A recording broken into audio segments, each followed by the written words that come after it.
चलिए नमस्कार, मैं सोनू कुमार। मेरे YouTube चैनल द्रोणाचार्य में आपका स्वागत है। आपका जो 12वीं क्लास का इतिहास चल रहा था उसमें से आप लोग पढ़ चुके थे सिंधु घाटी सभ्यता, और ये हमारी आपकी दूसरा चैप्टर है। इस चैप्टर का नाम है मौर्य काल से गुप्त काल तक का राजनीतिक एवं आर्थिक इतिहास के बारे में हम लोग जानेंगे। और ये आपकी जो सिलेबस है पूरी तरह से एनसीईआरटी पर रिलेटेड है, फुल्ली एनसीईआरटी। जिस किसी भी बच्चे को जिस बोर्ड में एनसीईआरटी चलता है उसमें जो है कि आप अध्ययन कर सकते हैं। चलिए आपका समय को ज़्यादा ना लेते हुए आपका वीडियो को शुरू करते हैं। चलिए, सबसे पहली बात है कि ये हम पढ़ा रहे थे 12वीं क्लास का इतिहास, जिसमें से सबसे पहला जो चैप्टर हम पढ़ाए हैं सिंधु घाटी सभ्यता। तो सिंधु घाटी सभ्यता में दो बात सामने आया है। सबसे पहला बात है कि एक एनसीईआरटी जो बुक लिखता है इसमें कि इसकी टाइम पीरियड को लेकर जो है कि 2600 BC से लेकर 1900 BC एनसीईआरटी लिखता है।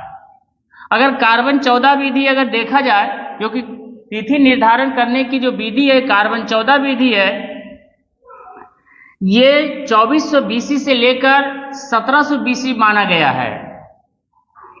अब क्या होता है, जैसे ही ये सिंधु घाटी सभ्यता समाप्त होता है तो हमारे देश पर इतनी जो डेवलप था, ये उन्नत है, सबसे ऊपरी शिखर पर पहुंचा। जब भी देखिएगा कोई अगर सबसे ज्यादा ऊपरी शिखर पर पहुंचता है तो उसका पतन धीरे धीरे होने लगता है। तो उसी प्रकार से सिंधु घाटी सभ्यता सबसे ऊपरी शिखर पर पहुंच चुका था, तब इसका धीरे धीरे पतन होना शुरू हो चुका था। सिंधु घाटी सभ्यता में बहुत सारे विद्वानों को अलग अलग मान्यता है। कोई कहता है इस सभ्यता का विनाश बाढ़ के कारण हुआ है, कोई कहता है भूकंप के कारण हुआ है, कोई कहता है जलवायु परिवर्तन के कारण हुआ है, कोई कहता है कि बाहरी आक्रमण हुआ इस सभ्यता पर हुआ, जिसके वजह से बाहरी लोग आया और लूटपाट किया और इस सभ्यता को पूरी तरह से खत्म कर दिया। तो इस पर हम देखेंगे कि मैक्स मुलर एक जो इतिहासकार थे उसने बताया कि भारत में एक नई सभ्यता, सिंधु घाटी सभ्यता के बाद में एक नई सभ्यता उभर कर आया जिसका नाम है वैदिक सभ्यता। और इस वैदिक सभ्यता के जो निर्माता की अगर बात हम करें तो इस निर्माता में मुख्य रूप से देखा जाए कि मैक्स मुलर ने बताया कि ये मध्य एशिया से आए आर्य लोग आए और इस सभ्यता का निर्माण किए थे। और आर्य लोग जो है कि संस्कृत बोलते थे। और ये सभ्यता अगर जानते हैं कि 1700 BC तक ये सभ्यता पूरी तरह से समाप्त हो गया, तो आप जानते हैं कि किसी भी सभ्यता का निर्माण होने में समय लगता है। तो ये समय हमें 200 वर्षों तक लगा और एक नई सभ्यता उभर कर आया सामने, जिसका नाम है वैदिक सभ्यता।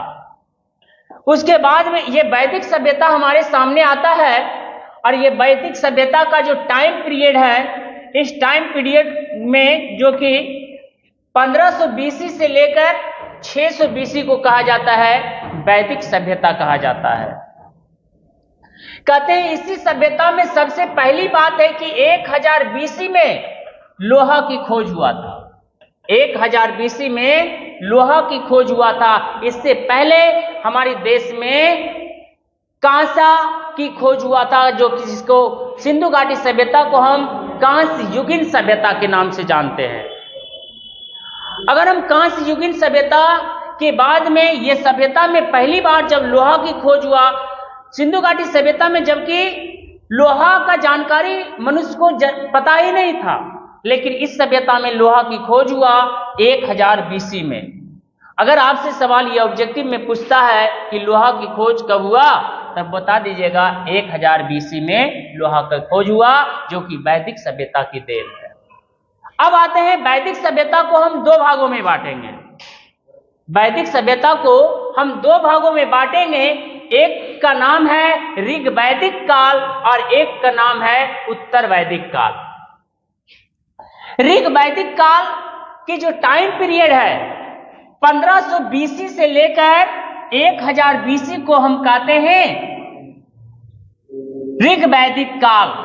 अगर हम देखें तो ऋग वैदिक काल हम इसे क्यों कहेंगे और वैदिक काल क्यों कहेंगे? क्योंकि हमारे धार्मिक ग्रंथ, जो दुनिया का सबसे प्राचीन ग्रंथ है वेद, जो हिंदू धर्म का जो नया ये जो ग्रंथ है, ये ग्रंथ जो सबसे प्राचीन ग्रंथ जो माना जाता है और दुनिया की सबसे प्राचीन ग्रंथ जो माना जाता है, जिसे हम वेद कहते हैं, ये वैदिक सभ्यता में ही इस वेद की निर्माण हुआ था। और वेद 4 गो निर्माण हुआ था, ऋग्वेद, यजुर्वेद, सामवेद, अथर्ववेद, इस तरह यजुर्वेद, अथर्ववेद, सामवेद, इस तरह से चारों वेद का निर्माण हुआ था। सबसे पहली बात है कि ऋग वैदिक काल कहते इसी समय में सबसे प्राचीन ग्रंथ ऋग्वेद की रचना हुई थी, इसीलिए इस काल को ऋग वैदिक काल के नाम से जाना जाता है। अगर हम देखें दूसरा पार्ट अगर देखें तो ये हम देखेंगे कि 1000 BC से लेकर 600 BC तक के काल को, समय को हम ये कहेंगे उत्तर वैदिक काल कहेंगे, उत्तर वैदिक काल कहेंगे। अगर उत्तर वैदिक काल को अगर हम देखें इसमें, तो इसी में हम 3 वेद की रचना हुआ था और वो 3 वेद है। पहला है उसमें यजुर्वेद,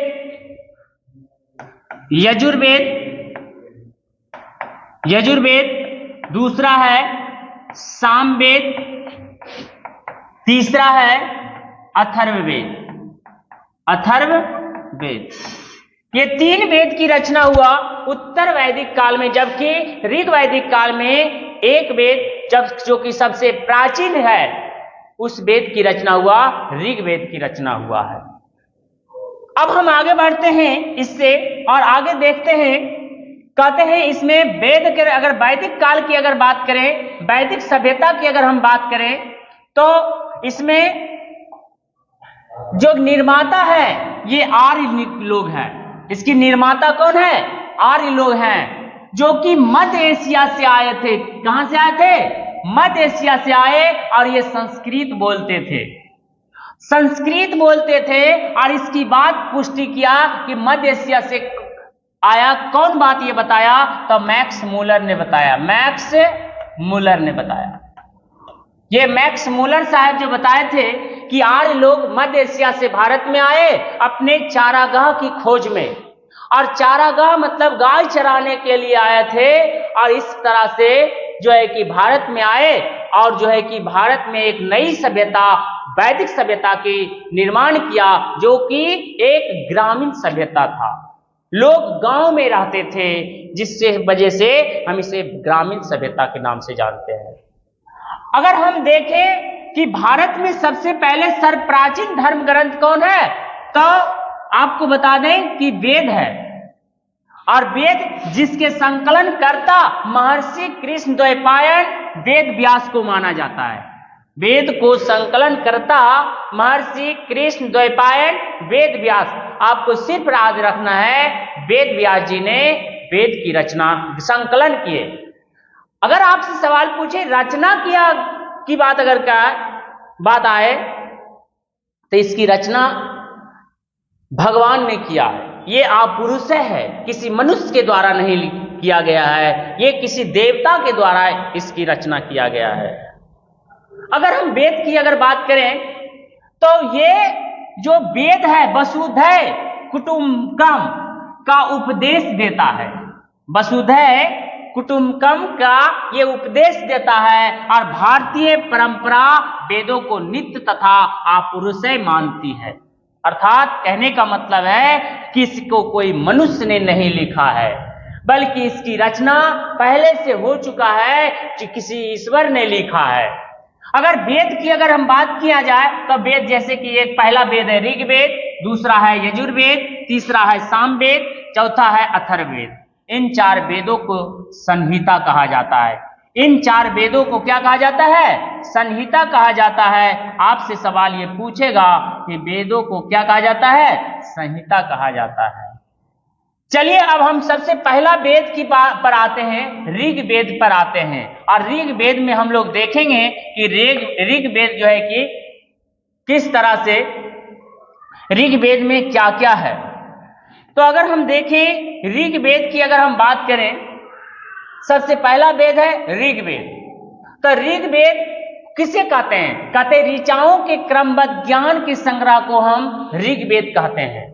ऋचाओं के क्रमबद्ध ज्ञान के संग्रह, ज्ञान के भंडार को हम ऋग्वेद कहते हैं। इसमें टोटल 10 मंडल होते हैं। इसमें कितना मंडल?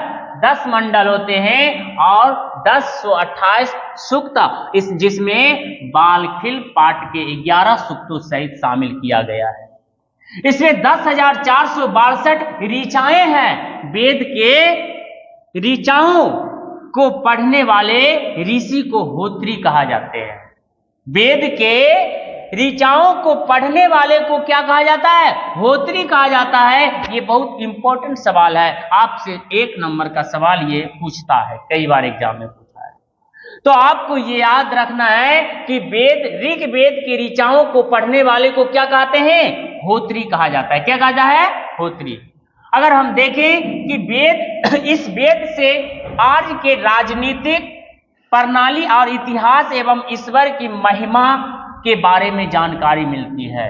जो भगवान की आप लोग जितने भी महिमा गुणगान करते हैं, जैसे कि शंकर भगवान हो गया, विष्णु भगवान हो गया, जैसे कि ब्रह्मा भगवान हो गया, इन सारे देवताओं को, जो देवी देवता हैं, इन सभी के महिमा के बारे में ऋग्वेद में लिखा गया है। अगर आगे बढ़े हम इसमें ऋग्वेद के बारे में और अगर हम बात करें तो ऋग्वेद के एक तीसरे मंडल में, ऋग्वेद के तीसरे मंडल की रचयिता है विश्वामित्र हैं।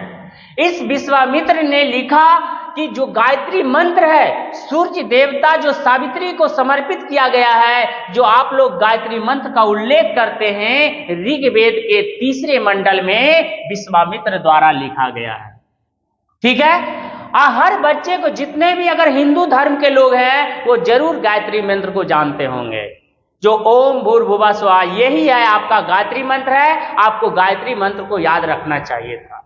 ठीक है। अगर हम देखें इसमें तो ये सावित्री जो देवता है, सूर्य देवता जो सावित्री है, यही सूर्य देवता को, सावित्री को समर्पित है। और ये आपको बता दिए कि ये तीसरे मंडल में, कैमे मंडल में?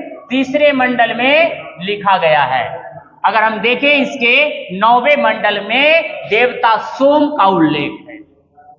9वें मंडल में जो देवता सोम है, जो जंगल का देवता है, सोम है, उसके बारे में लिखा गया है। अगर आगे बढ़े हम कहते हैं इसके 8वें मंडल में हस्त लिखित ऋचाओं को खिल कहा गया है।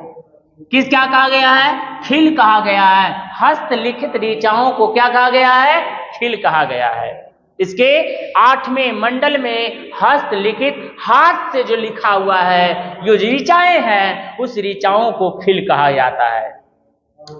अगर हम देखें इसके 10वें मंडल में चतुर्थ वर्ण समाज का व्याख्या किया गया है। कहते चतुर्थ वर्ण समाज की कल्पना आदि का स्रोत ऋग्वेद के 10वें मंडल में वर्णित किया गया है। उस समय कहते हैं, अगर बात किया जाए जिसमें पुरुष सूक्त है, जिसके अनुसार 4 वर्ण जैसे कि ब्राह्मण, क्षत्रिय, वैश्य तथा शूद्र आदि का पुरुष ब्रह्मा, कहते हैं पुरुष जो है कि ब्रह्मा के मुख से, जैसे कि क्षत्रिय ब्रह्मा के भुजाओं से, जैसे कि वैश्य जो है कि उस ब्रह्मा के जांघाओं से, जैसे कि शूद्र इस तरह से उसके चरणों से। शुरुआत में ये वर्ण व्यवस्था जो था, ये जो शुरुआत में जो वर्ण व्यवस्था था, कर्म पर आधारित था। किस पर आधारित था? कर्म पर आधारित था। वर्ण व्यवस्था जो था कर्म पर आधारित था। अगर एक अगर एक माँ है, एक माँ का 4 पुत्र है, अगर ए और बी और सी और डी 4 पुत्र है, अगर 4 गो पुत्र है, अगर एक बेटा अगर पूजा पाठ कर रहा है, कोई एक बेटा पूजा पाठ कर रहा है, तो उसको ब्राह्मण कहा गया था, क्योंकि कर्म के आधार पर, चाहे वो एक ही मां से उत्पन्न संतान क्यों न हो, अगर एक बेटा कोई पूजा पाठ कर रहा है, उसको हम ब्राह्मण कहते थे। अगर एक बेटा अगर सेना में है, तो उसको हम क्षत्रिय कहेंगे। एक बेटा अगर सेना में था, एक ही मां से उत्पन्न एक बेटा अगर सेना में था, तो उस बेटा को हम क्षत्रिय कहते थे उस समय वर्ण व्यवस्था में। अगर एक बेटा अगर व्यापार वाणिज्य करता हो, व्यापार वाणिज्य करता हो, तो उस बेटा को हम वैश्य कहते थे। व्यापार वाणिज्य करने वाले को वैश्य कहा जाता था। अगर एक बेटा अगर मान के चलो कि किसान है या मजदूरी करता हो, तो उसको हम कहते हैं शूद्र कहते थे। उस समय वर्ण व्यवस्था में इस तरह से वर्ण व्यवस्था का उल्लेख किया गया था। जाति पाति नहीं था कि तू फलना जाति के है, हम चिल्ला जाति के हैं, इस तरह के व्यवस्था नहीं था। उस समय यही वर्ण व्यवस्था था, और ये वर्ण व्यवस्था हमारे समाज में विद्यमान रूप से था। अगर हम देखें यहाँ पर कि ऋग्वेद में इंद्र के लिए 250 बार उल्लेख किया गया, जबकि अग्नि के लिए 200 ऋचाओं की रचना की गई है। अर्थात इसका मतलब है कि उस समय इंद्र देवता का सबसे प्रमुख देवता हुआ करता होगा, यानी कि वर्षा का देवता इंद्र देवता को कहा जाता था। बारिश कराने का मुख्य उद्देश्य है किस देवता को? इंद्र देवता को मानते थे। तो इस तरह से हम जान पाए कि जो इंद्र जो था उस समय वैदिक सभ्यता में इंद्र बहुत ज्यादा इंपॉर्टेंट थे। इंद्र जो देवता थे बहुत ज्यादा इंपॉर्टेंट थे। इसलिए हम आगे बढ़ते हैं। इस तरह से आपका जो ऋग्वेद है, ऋग्वेद के एक और बात हम बता देते हैं, इसके 7वें मंडल में, ऋग्वेद के जो है कि 7वें मंडल में, ऋग्वेद के 7वें मंडल में 10 राग युद्ध का वर्णन किया गया। 10 राग युद्ध का वर्णन किया गया है। कहते ऋग्वेद के 7वें मंडल में, और सबसे प्राचीनतम मंडल है, ये है सबसे प्राचीनतम मंडल है ऋग्वेद के 7वें मंडल में 10 राग युद्ध का वर्णन किया गया है। 10 राजाओं और एक पुरुष कबीले के एक राजा के बीच, पुरुषनी नदी के बीच लड़ा गया युद्ध को 10 राग युद्ध कहा गया है। तो इस तरह से हम लोग जान पाए ऋग्वेद के बारे में, इतनी बातें हम लोग जान पाए। अब आते हैं यजुर्वेद। यजुर्वेद में हम कहते हैं कि स्वस्वर पाठ के लिए मंत्रों, मतलब कि यज्ञ हवन कुंड करने के बाद में जो पाठ पूजा पाठ किया जाता है, इसके नियम कानून जो है, ये सारा नियम कानून, अगर तीर धनुष सीखने की कला विद्या, ये सारा नियम कानून यजुर्वेद में लिखा गया है कि किस तरह से आपको कौन सा हवन करने से, कौन सा पाठ पढ़ने से आपकी क्या पुत्र की प्राप्ति होगा या कौची साम्राज्य की बढ़ेगा। ये सारी चीजों के बारे में यजुर्वेद में लिखा गया है। इस तरह से हम लोग जानेंगे यजुर्वेद में जो है कि ये नियम कानून किस प्रकार से हम लोग यजुर्वेद में करेंगे। इस सारी पाठकर्ता को ये जो यजुर्वेद जो पाठ करते हैं उसको अधर्व्यू कहते हैं। क्या कहते हैं? यजुर्वेद कहते हैं। इसमें यजुर्वेद में यज्ञों के नियम एवं विधि विधानों का संकलन मिलता है। कह सकते हैं ऋग्वेद में बलिदान विधि का भी वर्णन, अर्थात कहने का मतलब है कि बलि प्रथा का भी उल्लेख किया गया है। जैसे कि कहता कि फलना को हम खस्सी गचेंगे, काट देता है खस्सी, बकरू काट देता है, तो ये सारा बात किसमें लिखा हुआ? यजुर्वेद में भी लिखा गया ये बात। चलिए आगे बढ़ते हैं। इसमें यजुर्वेद के बारे में और भी जानकारी हम देते हैं। कहते हैं यजुर्वेद में, इसमें कहते हैं बलिदान का भी प्रथा की विधि का वर्णन किया गया है। कहते हैं इसमें यह एक ऐसा वेद है जो गद्य और पद्य दोनों में लिखा गया, अर्थात कहानी और कविता दोनों में लिखा गया है। एकमात्र ऐसा वेद है जो कहानी और कविता दोनों में लिखा गया है। चलिए ये हम जान पाए यजुर्वेद के बारे में। अब आते हैं सामवेद।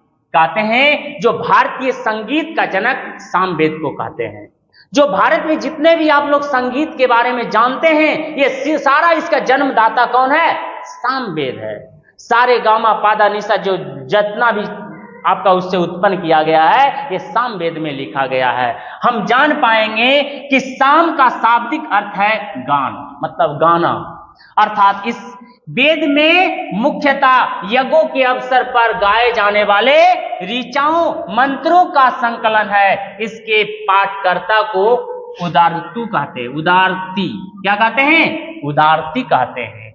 इसका संकलन ऋग्वेद पर आधारित है। इसमें 1810 सूक्त है, जो कहां से लिया गया है? ऋग्वेद से उठा के डायरेक्ट सामवेद में डाल दिया गया है। ऋग्वेद से उठा के सामवेद में डाल दिया गया है। चलिए आगे बढ़ते हैं, इसमें कुछ और जानकारी हम देते हैं। कहते हैं इसमें जो है कि ऋग्वेद जो है कि मतलब ये सामवेद जो है कि भारतीय संगीत का जनक है। भारतीय संगीत का जनक किसे कहा जाता है? तो सामवेद को कहा जाता है। ये बहुत इंपॉर्टेंट क्वेश्चन बना। कहते हैं भारतीय संगीत का जनक सामवेद को कहा जाता है। चलिए इसमें नोट कहते हैं कि यजुर्वेद और सामवेद में किसी भी विशिष्ट ऐतिहासिक घटना का वर्णन हमें नहीं मिलता है। अब आते हैं अथर्ववेद। कहते हैं अथर्ववेद की अगर बात करते हैं, चौथा वेद और लास्ट वेद है ये। कहते हैं ये चौथा वेद है जिसको कहते हैं अथर्ववेद। ठीक है, अथर्ववेद। चलिए अथर्ववेद। कहते हैं अथर्व ऋषि द्वारा रचित इस वेद में कुल 731 मंत्र है तथा लगभग 600 गद है। इसके कुछ मंत्र ऋग्वैदिक मंत्रों से भी प्राचीनतर है। मतलब ऋग्वेद से भी प्राचीन मतलब पुराना है। इसके कुछ मंत्र है। औषधों का उल्लेख सबसे पहले अथर्ववेद में मिलता, अर्थात जो आप लोग इलाज कराते हैं, औषधि जो है, औषधि जो है इसी में आपको मिलता है। औषधि का उल्लेख अथर्ववेद में इसी में, जैसे कि जादू, टोना, टोटका,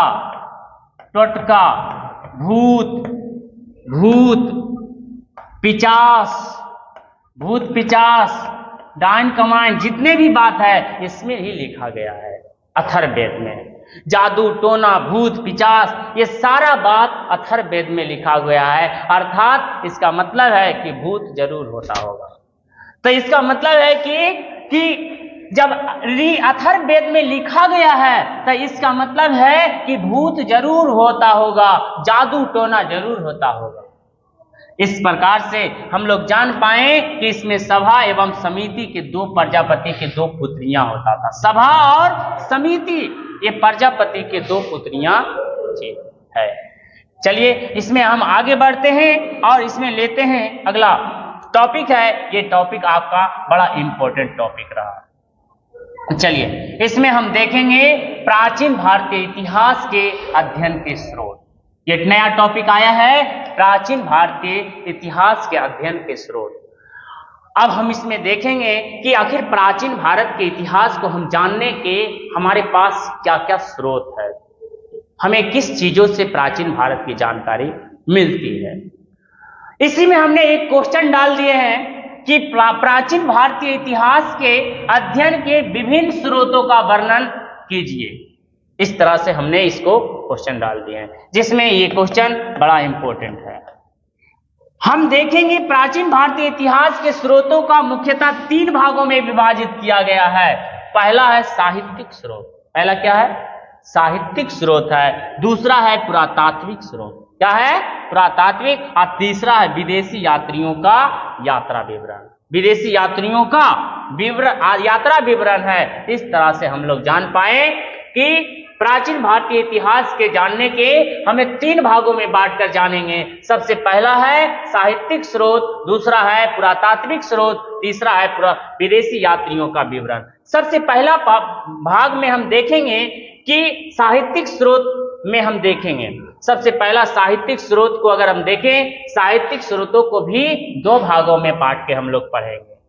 साहित्यिक स्रोतों को हम दो भागों में बांट के पढ़ेंगे। सबसे पहला 1 नंबर में है धार्मिक साहित्य, धार्मिक साहित्य। दूसरा है लौकिक साहित्य या धर्मोत्तर साहित्य। दूसरा कुछ है लौकिक साहित्य या धर्मोत्तर साहित्य है।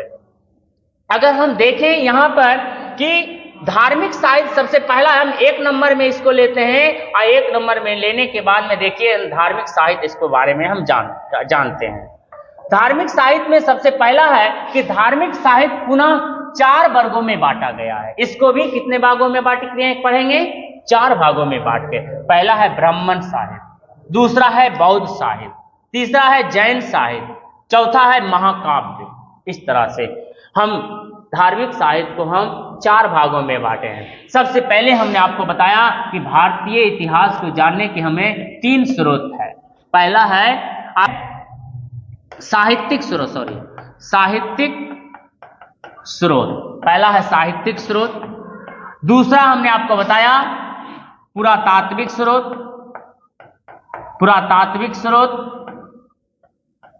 तीसरा हमने बताया इसमें विदेशी यात्रियों का विवरण, विदेशी यात्रियों का यात्रा विवरण, यात्रा विवरण। इस तरह से हम लोग जान पाए कि 3 प्रकार से बांटते हैं। अब हम साहित्यिक स्रोत को भी हम 2 भागों में बांटेंगे। सबसे पहला है धार्मिक साहित्य। क्या है नूनू? धार्मिक साहित्य है, धार्मिक साहित्य है। और दूसरा है लौकिक साहित्य।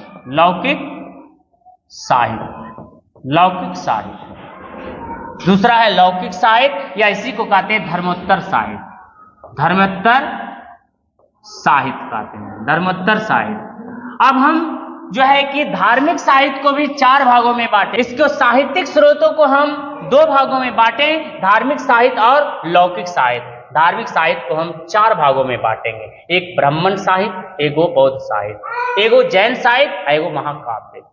अब हम ब्राह्मण साहित्य के बारे में जानेंगे। सबसे पहला बात है कि ब्राह्मण साहित्य किसको कहेंगे? ब्राह्मण साहित्य के बारे में हम लोग जान पाएंगे। चलिए कहते हैं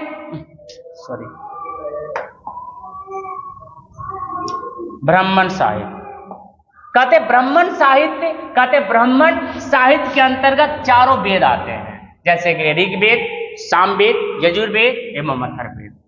ब्राह्मण साहित्य ग्रंथ में ऐत्रेय और कौशिकीय, शतपथ और ब्राह्मण इत्यादि आते हैं। इसी में आते हैं आरण्यक उपनिषद, और इनकी उपनिषदों की संख्या 108। ये ऑब्जेक्टिव में आपका पूछेगा उपनिषदों की संख्या कितनी है? 108 कहते हैं। जिसमें से वेदांग भी आते हैं। वेदांग जैसे कि 6 वेदांग होते हैं। एक शिक्षा, कल्प, व्याकरण, निरुक्त, छंद एवं ज्योतिष आते हैं। स्मृति साहित्य के अंतर्गत स्मृति साहित्य भी आते हैं, पुराण भी आते हैं। पुराणों की संख्या 18 है। ये ऑब्जेक्टिव में आपसे सवाल पूछेगा। इत्यादि आते हैं। इनमें से सबसे प्राचीन भारतीय इतिहास के बारे में जानकारी हमें प्राप्त होता है। अगर हम बात करें बौद्ध साहित्य के बारे में, तो बौद्ध साहित्य की अगर हम चर्चा करें तो बौद्ध साहित्य में देखते हैं सबसे पहला जो ग्रंथ है इसमें बौद्ध साहित्य। तो बौद्ध साहित्य के अंतर्गत जो त्रिपिटक आते हैं, जिसमें से विनय पिटक, सूत पिटक और अभिधम पिटक आते हैं। विनय पिटक, सूत पिटक और अभिधम पिटक आते हैं। इसी में जातक कथाएं आते हैं। इसी में दीप वंश एवं महावंश, मिलिंद पन्नो एवं अंगुत्तर निकाय आते हैं। सबसे पहली बात है कि अंगुत्तर निकाय में ही 16 महाजनपद की चर्चा किया गया है। अंगुत्तर निकाय यानी कि बौद्ध धर्म के अंगुत्तर निकाय में 16 महाजनपदों की चर्चा किया गया है। जो कि आपको बता दें कि ऋग्वेद मतलब कि वेद के बाद में, वैदिक सभ्यता के बाद में महाजनपद का समय आया था। यही हम पढ़ा रहे हैं आपको। कहते हैं ये सब आते हैं। इनसे हमें प्राचीन भारतीय इतिहास की विशेषकर बुद्धकालीन समाज, राजनीतिक एवं धार्मिक स्थिति के बारे में महत्वपूर्ण जानकारी मिलती है। अगर हम देखें जैन साहित्य के अंतर्गत, अगर कहते हैं जैन साहित्य को आगम कहा जाता है, जिसमें 12 अंग है, 12 उपांग है और 10 प्रकीर्ण है एवं 14 पर्व आते हैं।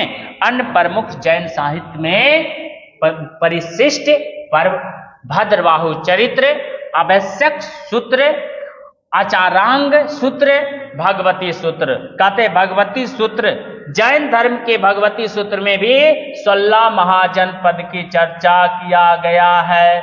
महाजनपद 16 महाजनपद की चर्चा किया गया। आपसे सवाल पूछेगा, जैन धर्म के भगवती सूत्र में 16 महाजनपद और बौद्ध धर्म के अंगुत्तर निकाय में 16 महाजनपद की चर्चा किया गया है।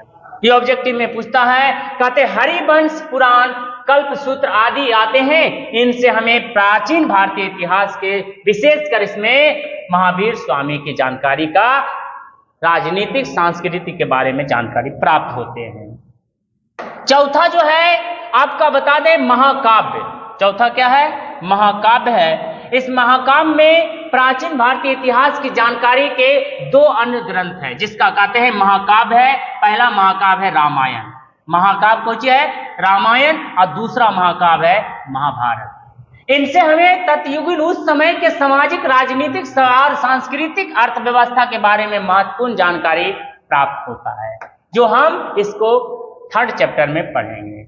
आगे बढ़ते हैं, इसमें हम लोग जानेंगे कि इसमें हम लोग आगे बढ़ते हैं। और अब हो गया धार्मिक साहित्य तो हो गया, अब हम लौकिक साहित्य के बारे में चर्चा करेंगे। कहते हैं लौकिक साहित्य या धर्मोत्तर साहित्य।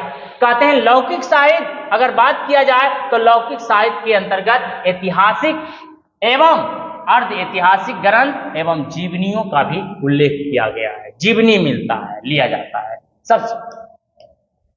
अब आते हैं लौकिक साहित्य में। कहते हैं लौकिक साहित्य या धर्मोत्तर साहित्य। कहते हैं लौकिक साहित्य के अंतर्गत ऐतिहासिक ग्रंथ आते हैं। पहला है ऐतिहासिक ग्रंथ, दूसरा है अर्ध ऐतिहासिक ग्रंथ, तीसरा है जीवनी, ये लिया जाता है। सबसे पहला है ऐतिहासिक ग्रंथ। हम लेंगे ऐतिहासिक ग्रंथ में जैसे कि कौटिल्य यानी कि चाणक्य द्वारा रचित अर्थशास्त्र, मौर्यकालीन राजनीतिक इतिहास की जानकारी का एक सर्व महत्वपूर्ण स्रोत है। कहते इसी प्रकार कलहन द्वारा रचित राजतरंगिणी, कलहन की रचना राजतरंगिणी और कौटिल्य की रचना अर्थशास्त्र, इसमें 2 को ऑब्जेक्टिव बनता है। कलहन की रचना राजतरंगिणी, जिससे हमें कश्मीर की इतिहास की जानकारी प्राप्त होता है। दूसरा है अर्ध ऐतिहासिक काल। दूसरा क्या है बाबू? अर्ध ऐतिहासिक काल। अगर हम देखें अर्ध ऐतिहासिक काल की बात, अर्ध ऐतिहासिक काल कहते जैसे कि मुद्रा राक्षस, विशाख दत्त की रचना मुद्रा राक्षस चाणक्य की कूटनीतिक द्वारा नंद वंश को समाप्त करके जो मौर्य वंश की स्थापना किया गया था, उसके राजरोहण तिथि पर प्रकाश डालता है।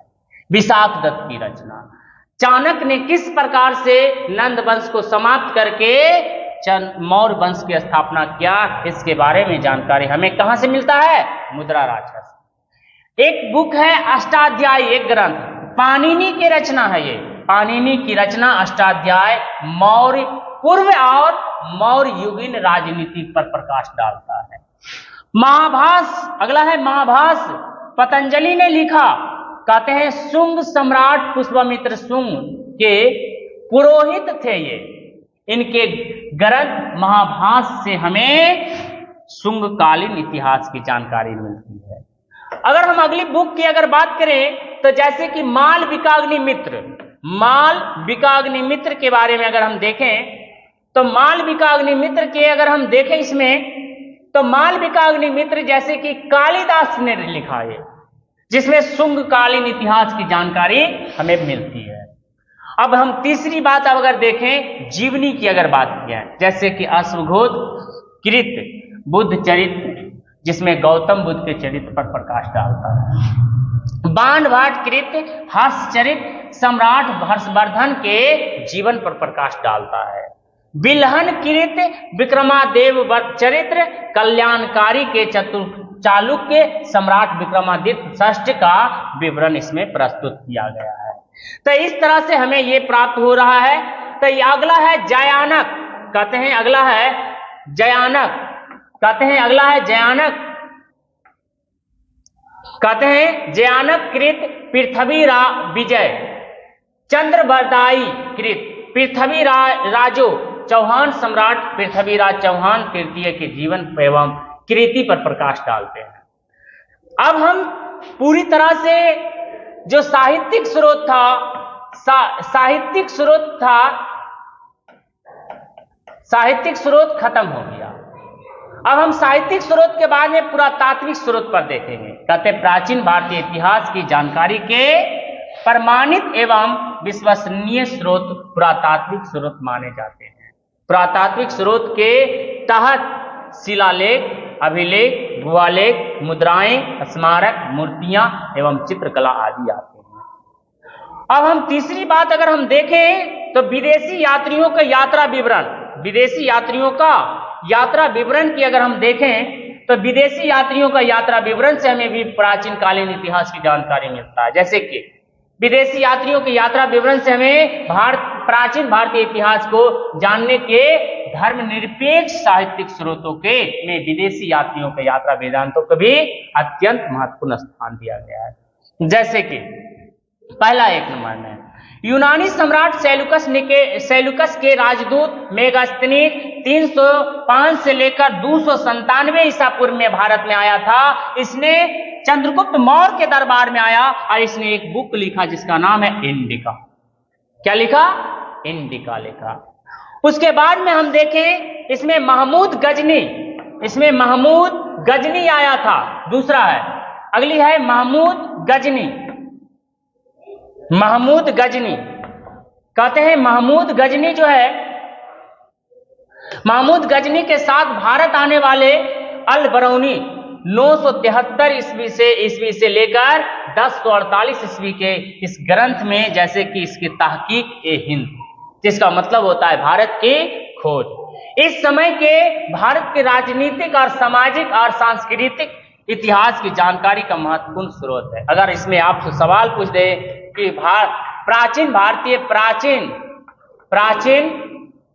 इसमें सवाल आपसे पूछ दे कि प्राचीन भारतीय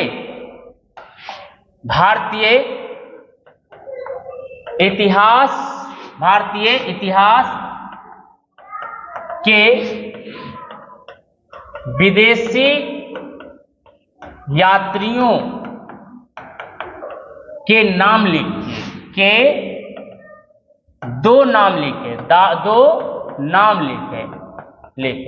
तो आपका उत्तर ये दोनों हो जाएगा। ये आपके क्वेश्चन के रूप में भी बन जाता है।